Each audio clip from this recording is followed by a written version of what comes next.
There was general joy among those present, but not total. Terra Nunus and elders seemed uncertain. Amid the merry gathering, an air of apprehension hung heavily over the Terra Nunus and elders. Their faces, etched with wisdom, bore a distinct look of skepticism, a stark contrast to the prevailing joy. In this sea of jubilation, two figures stood apart, their conversation a hushed whisper against the background of laughter and cheer. Sayasi, with a gaze as steady as a lighthouse, and Isisa, her eyes reflecting the depth of a profound ocean, engaged in an earnest exchange. Their words, though inaudible to the rest, carried the weight of the world, a testament to the grave matters they were discussing. As the gathering continued, a brief intermission allowed these two to delve deeper into their discussion. But this moment was fleeting, for the charismatic Enki was soon to claim everyone's attention once more. When Enki soon again claimed everyone's attention, he took advantage of Isisa to express her views. "Ninhar ki ningi, what can I tell you? We know each other, right?" As the words hang in the air, the skepticism in the room becomes palpable. It's not all smiles and laughter. The Terra Nunus and elders, veterans of many a battle, are not easily swayed by pretty words and promises. They stand apart, their conversations hushed, their eyes wary. They've heard the tales of Enlil, the one who would thwart their intentions, and they're not buying into the notion of naivety.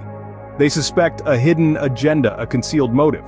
The Enlilites, they believe, have long since secured their own survival with their advanced cultivation systems. Their interest in Earth? Simply a desire for dominance, a thirst for power.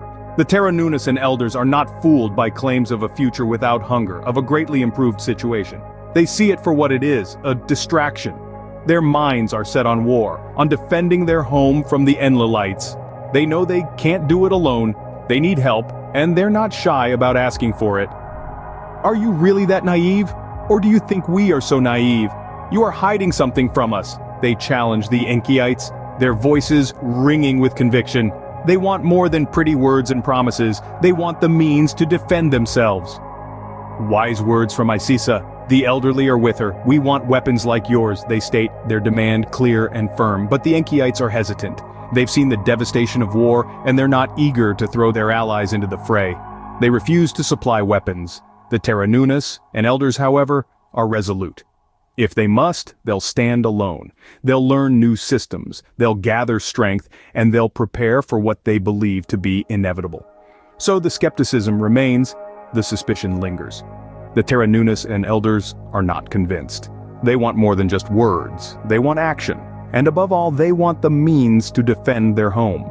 Wise words from Isisa. The elderly are with her. We want weapons like yours.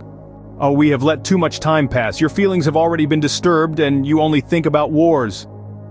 This sentiment, echoing through the chamber, marked the beginning of the Enkyites' rebuttal. The Enkyites, beings of peace and wisdom, sought to bring calm to the brewing storm. They understood the Terra Nunus and elders' desire for power and control, their urge to fight back against the Enlilites. They recognized the simmering resentment, the fear of subjugation, the hunger for a future where they would never have to go hungry again. But the Enkyites held a different perspective. They'd seen the devastating aftermath of war, the ruin and despair that inevitably followed. They knew all too well the price of conflict. They had witnessed advanced cultivation systems rise and fall, watched civilizations crumble under the weight of their own ambition. They believed in the promise of a better world, one where the need for weapons was obsolete. They envisioned a future where knowledge and understanding triumphed over power and control. They dreamed of a society where hunger was a distant memory, where humanity thrived in harmony with the earth. And so, the Enkyites made their stand. They refused to provide the Terra Nunus and elders with weapons. They refused to fuel the fire of war. They called for peace, for understanding, for cooperation. They implored the Terra Nunus and elders to rethink their strategy, to consider the potential consequences of their actions, yet their plea fell on deaf ears. The Terra Nunus and elders were steadfast in their resolution, their minds were set, their hearts hardened by years of struggle and hardship. They were prepared to fight for their survival, for their freedom, for their future, and so, with a heavy heart, the Enkyites watched as the Terra Nunus and elders declared, "In that case, Ki, we will start alone." The words hung in the air, a chilling testament to the unyielding determination of a people ready to forge their own path regardless of the cost. Let's go slowly, friends. Let's start with the main thing, food. This was the response from the Terranunas and elders to the Enkiites' rebuttal. There was a steadfast determination in their voice, a resolve that echoed their commitment to self-sufficiency and autonomy. The Terranunas and elders were clear that they would begin by focusing on food collection and cultivation, learning new systems to strengthen themselves. But this was not a mere quest for survival or comfort. It was a strategic decision, a stepping stone to a greater goal, a goal that was rooted in their desire to prepare for an inevitable conflict. They were not naive.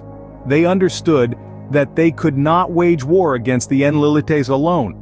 They knew they needed help, and yet they were not willing to become puppets in the hands of the Enkiites. Their demand was clear.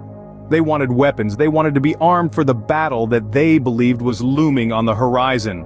But the Enkiites were hesitant. They knew the destruction that war could bring, they had seen it, they had lived it. They could not, in good conscience, throw the Terranunas and elders into battle. They could not arm them for a war that could potentially lead to their annihilation. Yet the Terranunas and elders were undeterred. They were prepared to start alone if they had to. They were willing to heed the Enkiites' recommendation for a while, but only with the aim of making themselves strong, of preparing themselves for the inevitable. The earth was theirs, they claimed, and neither the Enkiites nor the Enlilites, nor anyone else who valued their life, would ever be able to defeat them. They were ready to talk to Marduk, their king, about this. They were ready to stand their ground, to fight for what they believed was rightfully theirs. And so, with an air of caution, the Enkiites could only respond, "We hope you know what you are doing, Sem. Cautiously, we will await events." Nothing had turned out as Enki had assumed. The echoes of the meeting still hung in the air, a symphony of discordant notes that told a tale of disappointment, determination, and a future uncertain. Enki, the great persuader, had found his words falling on ears deafened by their own resolve. His vision of unity and shared prosperity seemed to dissolve in the midst of the Terranunas and elders' steadfast will. He had thought them angry, but it was deeper than that. It was a burning desire for self-determination, a thirst for freedom that could not be quenched by promises of food and prosperity alone. They were willing to learn, yes, but not for the reasons Enki had hoped. Their objective was not a shared dream of peaceful coexistence, but a roadmap to power, a blueprint for war. Enki had believed that his advanced cultivation systems, his knowledge, could be a beacon of hope, a light in the darkness that had fallen on the earth. But the Terranunas and elders saw not a beacon but a tool they could use to strengthen themselves, to prepare for the inevitable conflict they believed lay ahead. And so, their resolve was set. They would learn, they would grow, but they would do it on their own terms.